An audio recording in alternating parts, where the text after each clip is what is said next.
గౌరవ మంత్రివర్యులు పొన్నం ప్రభాకర్ గారు. అధ్యక్ష,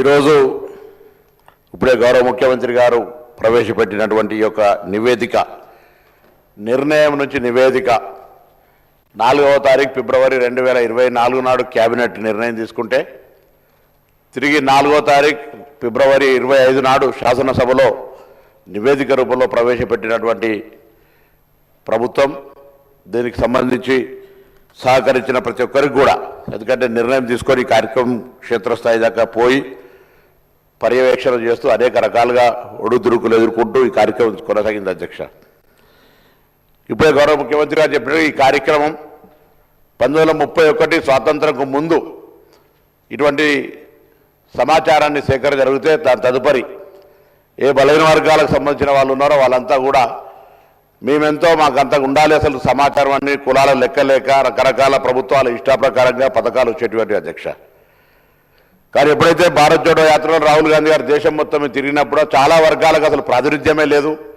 చాలా వర్గాలకు సంబంధించినటువంటి అవకాశాలు రావాలంటే ఎవరెంతో వారికి అంతా తెలవాలి, వారికి అంతా రావాల్సిందే అనేటువంటి నినాదం ఇచ్చి ఎన్నికల్లో చెప్పడం జరిగింది. అధ్యక్ష, మేము కూడా తెలంగాణ ప్రదేశ్ కాంగ్రెస్ తరఫున manifesto committee chairman Sridhar Babu గారి నాయకత్వంలో ఆ రోజు కామారెడ్డి డిక్లరేషన్ కమిటీ, బీసీ డిక్లరేషన్కి సంబంధించి చైర్మన్గా ఉండి మేము బలహీన వర్గాలకు సంబంధించి స్పష్టంగా మేనిఫెస్టో, జనరల్ మేనిఫెస్టోతో పాటుగా మా మేనిఫెస్టోలో పెట్టడం జరిగింది.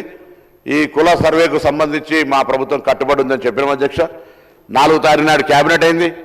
16 నాడు ఇదే సభలో అందరి గౌరవ సభ్యుల సహకారంతో ఈ యొక్క తీర్మానం చేసుకొని పార్లమెంట్ ఎన్నికల తర్వాత ప్రత్యేకమైనటువంటి కార్యక్రమాల ద్వారా ప్లానింగ్ డిపార్ట్మెంట్, తెలంగాణకు సంబంధించినటువంటి ప్లానింగ్ డిపార్ట్మెంట్ చీఫ్ సెక్రటరీ గారి ఆధ్వర్యంలో, సందీప్ సుల్తాన్ గారి ఆధ్వర్యంలో ఈ యొక్క కార్యక్రమాన్ని 1,00,000 పైన ప్రభుత్వ ఉద్యోగులను, బయటి వాళ్ళనో లేకపోతే ఇంకోవరికి సంబంధించిన సమాచారం కాక ఇది ఒక ప్రభుత్వ ఉద్యోగులను వాడుకొని సమాచారాన్ని సేకరించిన. అధ్యక్ష, నేను ఈ యొక్క సభలో ఇక్కడ ఉన్నటువంటి ఇంతకుముందు గౌరవ ముఖ్యమంత్రి గారు కోరినట్టుగా పెద్దలందరినీ కోరుతా ఉన్నా.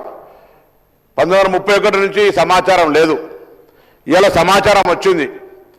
సమాచారానికి సంబంధించి ఇంకా ఏదైనా సరిచేయాల్సిన అవసరం ఉంటే, ఇంకా ముందుకు పోవడానికి బలహీన వర్గాలకు సంబంధించిన న్యాయం చేయాలనుకుంటే దయచేసి సలహాలు సూచనలు చెప్పండి. తెలంగాణ ప్రభుత్వ బలహీన వర్గాల శాఖ మంత్రిగా ప్రభుత్వం సంబంధించి వాటన్నిటినీ బలహీన వర్గాల సంక్షేమం కొరకు తీసుకొని పోతాం. దయచేసి దీన్ని కూడా ప్రతిదీ రాజకీయం చేసినట్టుగా బలహీన వర్గాల ఆకాంక్ష ఇది. నేను ఇవాళ ఇక్కడ నుంచి ఈ వేదిక నుంచి కోరుతాను, తెలంగాణ బలహీన వర్గాల నాయకత్వం ప్రతి జిల్లాలో కూడా ఇవాళ ఒక స్వేచ్ఛగా భవిష్యత్తు కార్యక్రమాలను జరుపుకుంటామనేటువంటి ఒక ఆకాంక్ష వెలుపుచ్చాల్సిన అవసరం ఉంది. సంఘాలు కానీ మేధావులు కానీ ఇది గత కాలంగా చాలా కాలంగా డిమాండ్ చేస్తున్న వాళ్ళంతా ఇలా ఒక డిమాండ్ నెరవేరింది.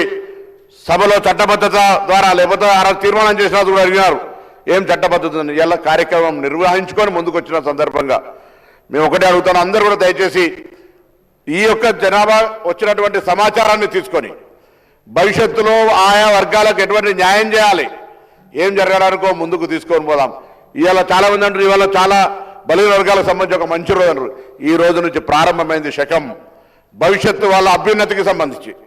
ఈ ప్రభుత్వంతో పాటుగా భవిష్యత్తులో ఎక్కడైనా ఏడైనా ఈ దేశానికి రోల్ మోడల్గా తెలంగాణ ప్రభుత్వం తీసుకున్నటువంటి యొక్క సమాచార సేకరణ బరాబర్ తెలంగాణ రాష్ట్ర యొక్క తీసుకున్నటువంటి కార్యక్రమం యావత్ దేశంలో. నిన్న కూడా గౌరవ ఫ్లోరా లీడర్ రాహుల్ గాంధీ గారు పార్లమెంటు వేదికగా చెప్పినారు, తెలంగాణ ప్రభుత్వం తీసుకుంటున్న చర్యల్ని ఇది తెలంగాణ ప్రభుత్వంకే కాదు, తెలంగాణ ప్రాతినిధ్యం వహిస్తున్న ప్రజాప్రతినిధికి కూడా గౌరవం అనే మాట చెప్తున్నారు. ఇటువంటి ఒక అవకాశాన్ని కల్పించడానికి అందరూ కూడా అధికార పక్షమా, ప్రతిపక్షమా, మిత్రపక్షమా, ఇంకొక విపక్షమా సంబంధాలు అందరూ కూడా ఇలా నిజంగా బలహీన వర్గాలకు సంబంధించి గొత్తెత్తి వారికి న్యాయం చేయాలనే డిమాండ్ చేసే ప్రతి రాజకీయ పార్టీ దీన్ని స్వాగతించి దీని భవిష్యత్తు ప్రణాళికకు సలహాలు ఇచ్చి కార్యక్రమాన్ని ఏ విధంగా తీసుకుపోవాలి అనేటువంటి మాట చెప్పి ముందుకు పోవాలని కోరుతాను. ఎందుకంటే ఇది ఒక డైరెక్షన్. ఇవాళ నిర్ణయం నుంచి నివేదిక వచ్చిన తర్వాత ముందుకు పోవడానికి తీసుకునే